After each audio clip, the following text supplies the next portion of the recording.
Hello friend.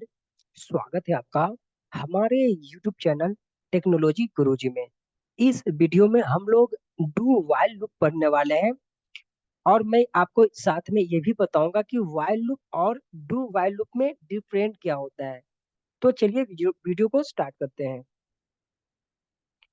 सबसे पहले आप इसका स्क्रीनशॉट निकाल लो, उसके बाद मैं समझाता हूँ और जब मैं समझाऊंगा तो आप सिर्फ समझने की कोशिश करना। तो देखो, अगर आपसे कोई पूछे कि डू वाइल लूप कब यूज करते हैं, ये है क्या, तो आप कैसे आंसर दोगे?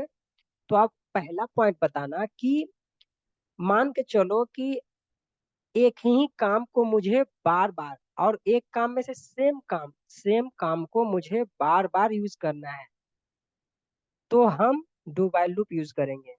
कहने का सेंस क्या हुआ कि हम प्रोग्रामिंग में क्या करते हैं कि मान लो कि आप कोई प्रोग्राम कर रहे हो और उस प्रोग्राम में आपने एक लॉजिक लिखा और आप चाहते हो कि उस लॉजिक को बार बार यूज करना है। तो आप क्या करोगे?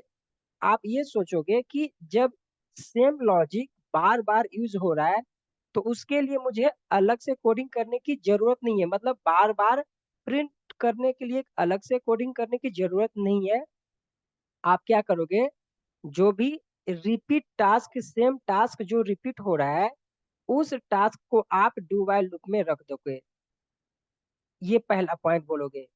तो समझ में आया? पहला पॉइंट क्या बोलोगे कि अगर सेम टास्क मुझे बार बार यूज करना है तो उसके लिए हम लोग डू वाइल लूप यूज कर लेंगे। सेकंड पॉइंट आप क्या बताओगे कि मान लो कि आपको पहले से पता नहीं है कि कितनी बार इस लॉजिक को यूज करना है, मतलब कि इटरेशन कितनी बार चलाना है, लूप कितनी बार चलाना है, ये आपको पता नहीं है पहले से।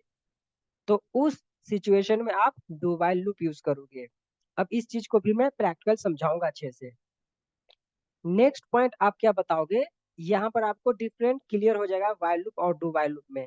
नेक्स्ट पॉइंट क्या आप बताओगे कि डू व्हाइल लूप में सबसे पहले बॉडी एग्जीक्यूट होता है। याद रखना, एक बार एटलीस्ट एक बार बॉडी एग्जीक्यूट होता है, उसके बाद कंडीशन में जाता है। और while लूप में क्या था? while लूप में था पहले कंडीशन में जाता है, उसके बाद बॉडी में आता है। बट डू while में क्या होगा? पहले एक बार बॉडी एग्जीक्यूट हो जाएगा, उसके बाद कंडीशन में जाएगा। ये पॉइंट समझना, ये मतलब डिफरेंट है while और डू while में। तो आप यहाँ पर ये भी बोल सकते हो कि मान लो कि आपका रिक्वायरमेंट ऐसा है कि मेरे पास लूप बहुत, मतलब कि इटरेशन है, मतलब कि मुझे ये पता नहीं है कि कितनी बार लूप चलाना है, फिर भी मैं चाहता हूं कि एटलीस्ट एक बार वो लॉजिक यूज हो जाना चाहिए। तो उस कंडीशन में हम लोग डू व्हाइल लूप यूज करेंगे।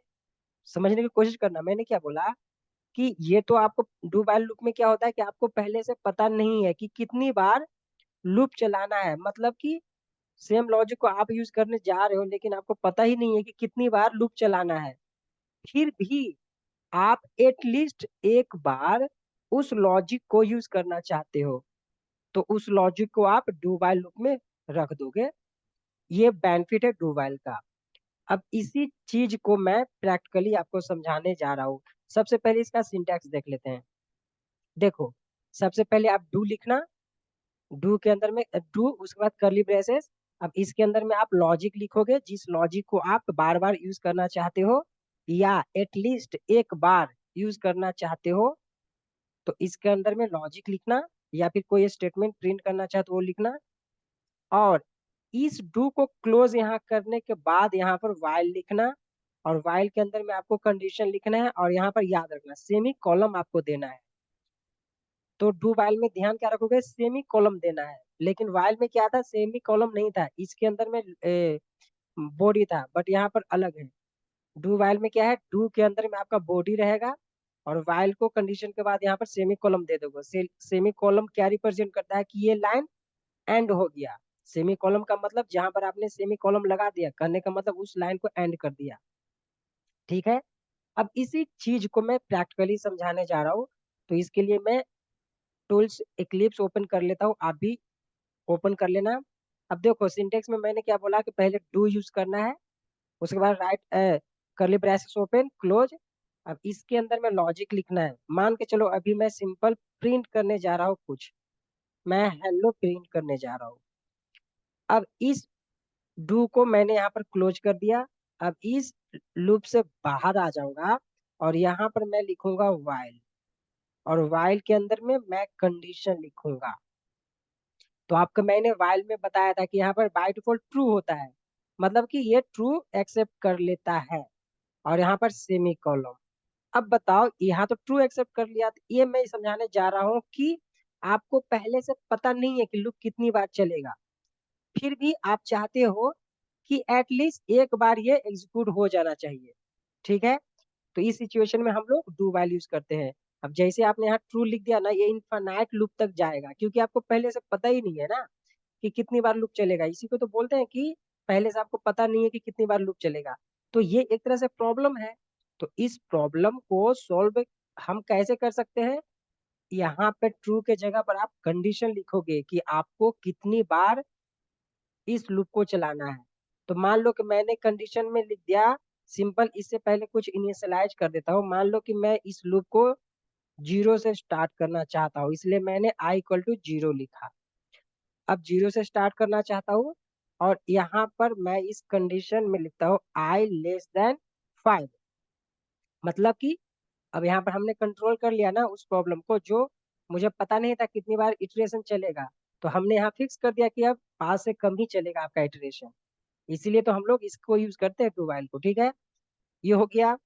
अब यहाँ पर आप क्या करोगे, इंक्रीमेंट कर दो। यहाँ पर इसके अंदर में आप इंक्रीमेंट करना चाहो तो i प्लस प्लस कर दो। ठीक है, ऐसा। ठीक है, अब इसको रन करो। तो यहाँ पर क्या होगा, जैसे आप रन करोगे ना, तो सबसे पहले इसके अंदर में आएगा, यहाँ पर मतलब डू के अंदर में आएगा, और एक बार पहले ये प्रिंट हो जाएगा, आगे पीछे कुछ नहीं देगा, एक बार ये पहले प्रिंट हो जाएगा। जब ये प्रिंट हो जाएगा तभी इसके पास आएगा। अब आई का वैल्यू 1 से इंक्रीमेंट कर देगा, तो अभी 0 है तो इसको 1 कर देगा, और जब 1 कर देगा तो फिर इसके पास आएगा। ठीक है, अब यहाँ पर कंडीशन चेक करेगा, आई का वैल्यू क्या है, 1 है, तो 1 लेस देन 5 कंडीशन ट्रू है, तो फिर इसके अंदर में आएगा। ठीक है, तो हमेशा याद रखना एक बार ये चलता है, कहने का मतलब कि जैसे ही मतलब इनिशियलाइजेशन ये पार्ट है, मैंने फॉर लूप में अच्छे से कवर कर दिया है। ठीक है, तो पहले जब रन करोगे तो किसके पास जाएगा, डू के पास, और इसके अंदर में जाएगा, और इसके अंदर में आपने जो भी लिखा है वो फर्स्ट टाइम एग्जीक्यूट हो जाएगा। उसके बाद ही इंक्रीमेंट होगा, फिर कंडीशन के पास आएगा। तो यहाँ पर क्या हो रहा है, पहले आपका बॉडी एग्जीक्यूट हो रहा है एक बार, एटलीस्ट वन टाइम आपका बॉडी एग्जीक्यूट होगा, उसके बाद ही कंडीशन में जाता है। ठीक है, और ये कब तक चलेगा, ये कंडीशन कब तक चलेगा, मतलब कि ये लूप कब तक चलेगा, जब तक कि आपका ये कंडीशन फॉल्स ना हो जाए। ठीक है, अब इस चीज को मैं रन करके दिखा देता हूँ। इस पे क्लिक किया, ये आपका आउटपुट आ गया। ठीक है, 5 से कम ही आया ना, 0 से हमने स्टार्ट किया। ठीक है, तो लेस देन 5 आया। देख 1 2 3 4 5, 5 क्यों आया, क्योंकि मैंने 0 से स्टार्ट किया है। 0 एक बार, 1 एक बार, 2 एक बार, 3 एक बार, 4 एक बार, तो 5 टाइम्स आ गया। ठीक है, तो ये था आपका डू वाइल लूप। तो आपको समझ में आ गया कि डू वाइल में डू में डिफरेंट क्या है। डू वाइल में पहले एटलीस्ट एक बार ये एग्जीक्यूट होगा, उसके बाद इंक्रीमेंट होने के बाद आपका कंडीशन में आएगा। ठीक है, इस वीडियो में इतना ही, मिलेंगे नेक्स्ट वीडियो में। धन्यवाद।